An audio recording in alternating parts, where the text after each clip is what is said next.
এক রাত্রে নবী ছিলেন উম্মে হানির ঘরে,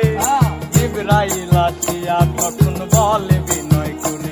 ওরে এক রাত্রে নবী ছিলেন উম্মে হানির ঘরে, জিবরাইল আসিয়া তখন বলে বিনয় করে, দেখেছেন আল্লাহ পাকে